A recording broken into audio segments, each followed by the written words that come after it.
Problem number 1. A nurse in a private hospital has an annual salary of 400,000 to Again. 492. 422,400. She works 22 days each month, 8 hours per day. This week, she worked 3 hours of regular overtime. On Tuesday, and 4 hours of night shift work between 10 p.m. and 2 a.m. On Sunday, which is her rest day, what is her total gross pay for the week including this adjustment? A. What is her monthly salary and daily rate? Para makuha natin yung Yes. Para makuha natin yung monthly salary, kailangan natin i-divide sa 12 ang ating annual salary na 1 year. Ang annual salary natin ay 422,400 and there are 12 months in a year.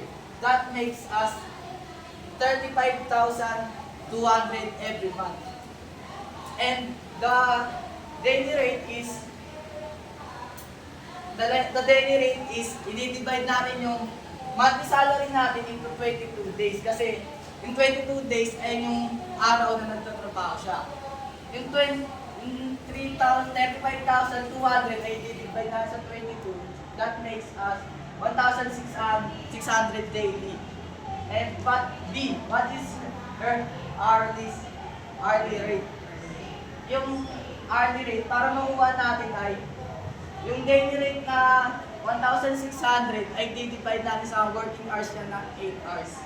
So that makes us 200 per hour. And C, how much will she earn for 3 hours overtime? Para makuha ang sagot ng 3 hours overtime niya ay yung per hour na rate ay i-divide natin sa fix sa 1.25 na inaano sa 1.25 each overtime. So that makes us 200 times 125 times 3 because she worked 3 hours late. And that makes us 750 pesos per hour. How much will she earn for 4 hours of night shift? Work on her rest day. Para makuha natin yun ay yung night shift sa yung rest day niya. Ang night shift ay plus 1.10 and the rest day niya is 1.30. That makes us pag pinag-plus natin yun, magiging 1.40. It means 40%. Kaya pag tinimes natin yung 200 times 4 hours of work niya plus ay times 1.40 equals 1,120. That make ayun yung pinita niya sa 4 hours night shift and rest day niya. And E, what is her total gross pay for the week including this adjustment? Para makuha natin yung total gross pay niya ay ipag-a-add natin lahat ng nakita niya. Ang regular pay niya ay 1,600.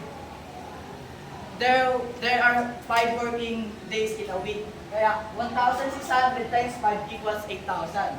Yung overtime niya is na-complete natin ng 750. And the rest day and night shift is 1,120. Ngayon, pagpa-plus lang natin lahat. 8,000 plus 750 plus 1,120 is equals to 9,870. The total gross pay for this problem is 9,870.